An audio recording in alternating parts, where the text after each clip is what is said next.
right. Hello, you guys. I'm so happy that you are here inside Be the Hero and that we're getting to share with you behind the scenes, super secret stuff about what it takes to be the creator of your own life.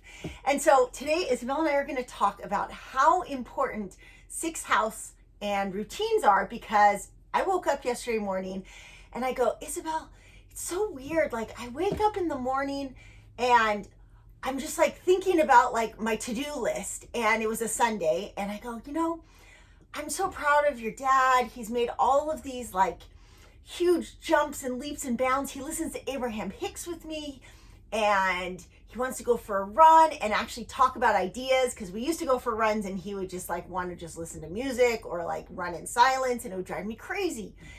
And so now he's like, all right, like we go for a run. And he's like, okay, well, what's the goal of the conversation? What are we going to talk about? But yesterday we went for a run and he was kind of like, I'm like, God, what's wrong? Your soul feels heavy. You seem grumpy, and what's going on? And he's like, I just feel like my day would have been so much better if I had started off with my meditation. Like on work days, he gets up and he meditates first and then works with clients, and he feels like there's a rhythm. I'm like, oh gosh, on a Sunday I woke up and I'm like, okay, what's our goal together? And she's like, well, duh, Mom, it's your sixth house. So in astrology, there are 12 houses. To explain what it is we are exactly talking about, there are 12 houses in astrology. And if you don't know what a birth chart is in the first place, it sounds like you need to just... Well, hopefully if you went through the core curriculum, that was like the step 3 in the core curriculum. So you should by now, if you're watching this, have gone through the chakras, the Tell Your Story, the Enneagram, the astrology, and you should have already done a reading with Isabel. Mm-hmm. So get on that. If you haven't done your reading with Isabel, you need to do your reading. Okay. Because frankly, this is going to be complicated and confusing if you haven't done any of that curriculum yet. But to the general explanation, the sixth house in astrology represents the area of our life where we focus on our health, our wellness, and our routines.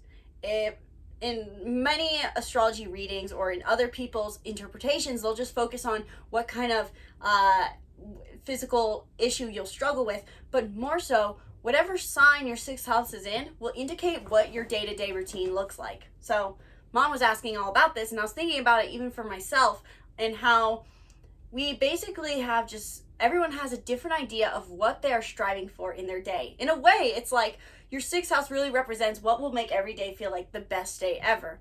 So for Mom, she has to wake up with a sixth house in Capricorn, sixth house being routines, and Capricorn being the driven, goal-driven, ambitious archetype.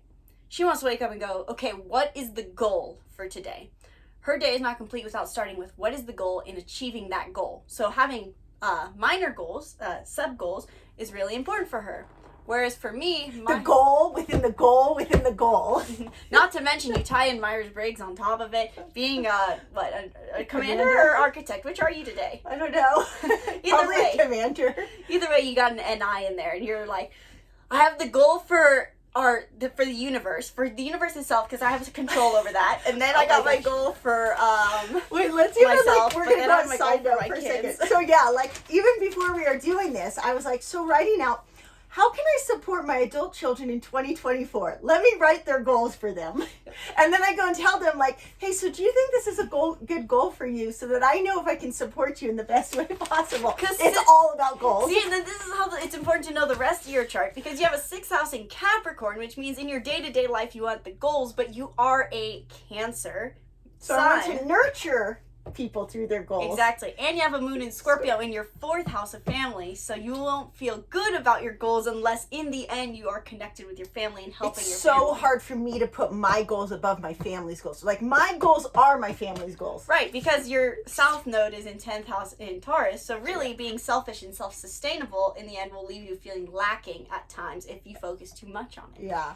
So it's really, see now why you need to do a reading? And I even know this, and I still have to come back to Isabel every so often and be like, wait, reground me, remind me like what I should be focusing on, because it makes such a difference. Okay. For sure. So explain yours. But simply understanding the sixth house is a huge step in day-to-day routines, because as all the Dude Bro podcasts talk about this, every mindfulness expert talks about this, even like in a way Abraham Hicks talks about this a lot, which we listen to a lot, the fact that you have to focus on your daily routine. It all starts with your daily routine, how you move your life day in and day out. So for me, I have a 6th house in Taurus.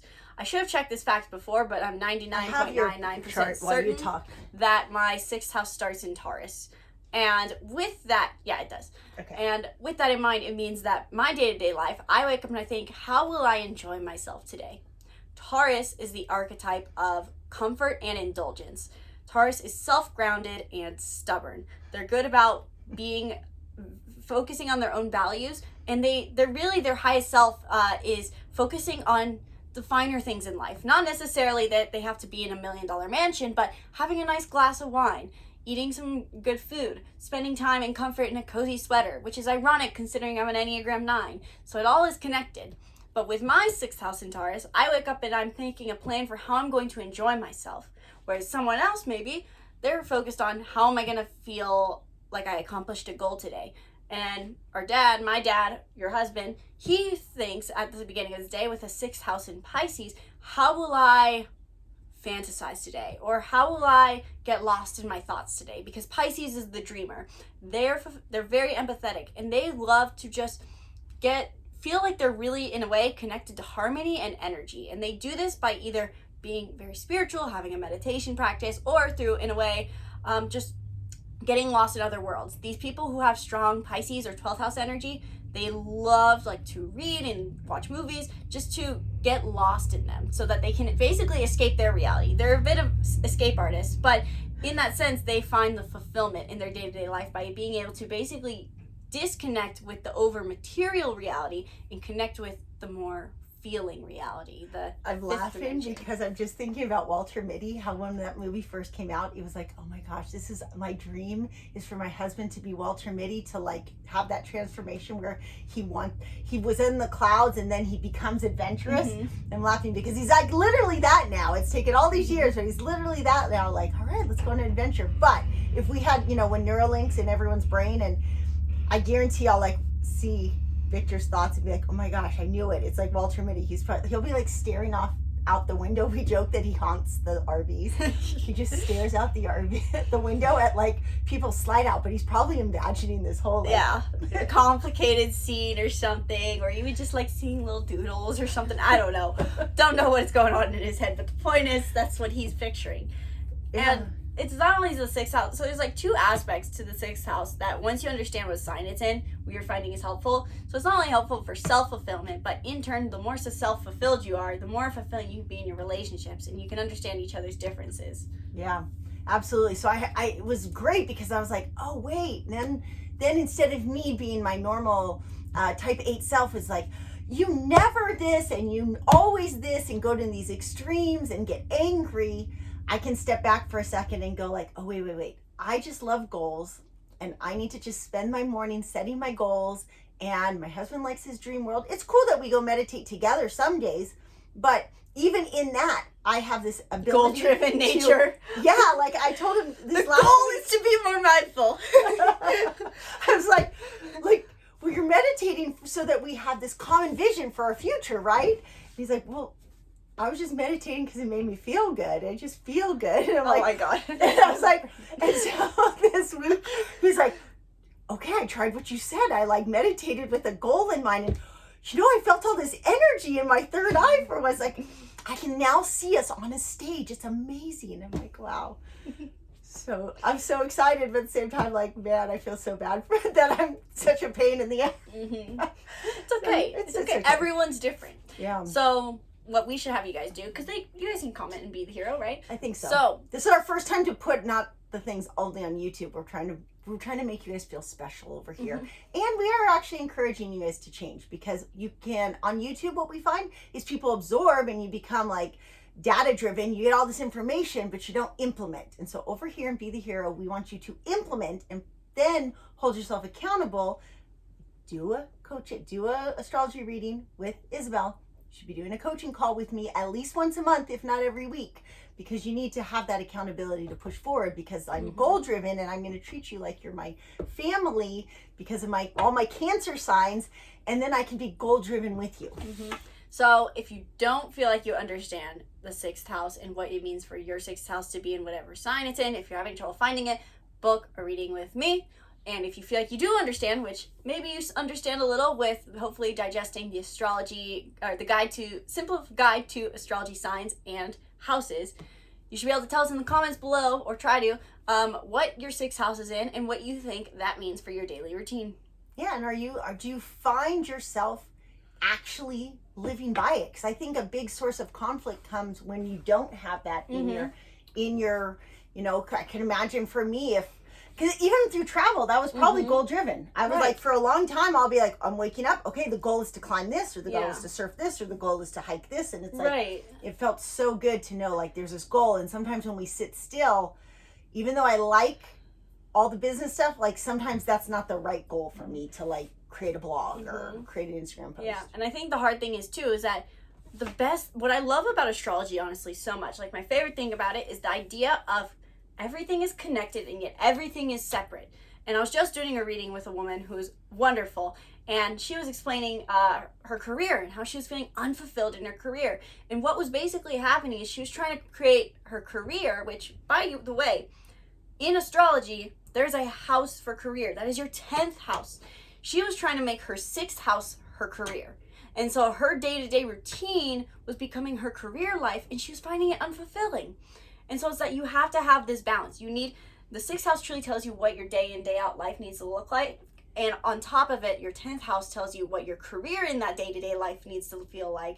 And then your moon sign even, which is part of what you're explaining, is sometimes what'll hijack you in your routines, but also what you'll find fulfillment in your routine. Oh man, yeah, and that's why it matters for you, because what she's saying though is like my south node is in my 10th house, which means while it is good for my career, it's not necessarily good for me to obsess over that. And then that, for me, it's better to move away from that a little bit, or just use that as a little bit of a foundation, but not the goal.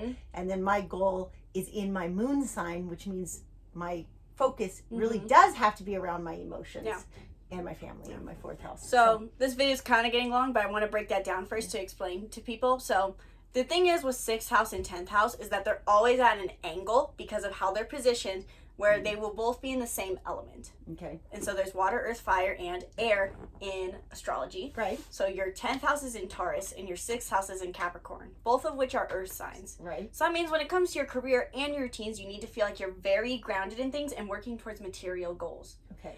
Your career more so is going to have to do with like maybe some more so providing security or showing up as someone who's self-grounded and assertive. Really, your career, your 10th house is more so how you want to show up in your career, whereas your 6th house is how you want to move through that career. So you have to move through with goals, showing up in comfortable but self-grounded ways. And then you tie in your moon sign into that. Your moon is in Scorpio, so then it's like you want to be able to, within your routine of goals, be able to chase whatever goal you feel impulse. Like how in the morning I have like 15 different projects I'm working on, and I wake up in the morning and decide that morning what project feels inspiring to me, and that helps me a lot, having that free flow. Sometimes it doesn't help me because then I procrastinate, but I think overall, and I think based on that, I always say I'm really good at manifesting tangible things. Like I have trouble drawing money to me unless I have a specific RV, but as soon as like each RV, oh, I want this RV, then the money for it always seems to come in because it's a tangible asset, I guess. Yeah, I think in a way that's like honestly the case. I feel like for a lot of people, maybe it's not. It is probably partially astrology related. I think some people can really get. It's almost like the money amount isn't quite enough of a strong emotional trigger for some people. Yeah, like for me to be like, oh, I just want a large sum in my bank account. While I do like that, it seems tangible. It's because like I feel like because I can't touch it, because it's just there in vibration, but not necessarily in reality. Whereas it's like to feel South Node Taurus. Oh, and that like another side note. When we first started traveling, like I literally saved up all the cash for our travels. Like I had the money in cash. Our first RV, I think I had $17,000 in cash that I went and bought it with. That's amazing. That we didn't actually. I did like it was like right, that's what I think. But like I had to, yes, I think that made it more motivating and more self-perpetuating because it was something tangible that I could touch and hold, even though it's kind of weird because I would consider myself much more in just like an idea vibrational state, but there's, it's interesting, the balance. Yeah. All right. So I hope you guys like this. We will, If you like it, tell us and we'll keep doing more. And again, as if we haven't told you, because I got to keep you on tasks, okay? Keep you to your goals. I want to see you one-on-one with me, and we'll make sure you get a reading with Isabel. Okay, that is not the whole picture of your journey. It is a very important first step though, okay? So we really care about you and we want to see you live your best life ever. Be a creator. Thanks, guys.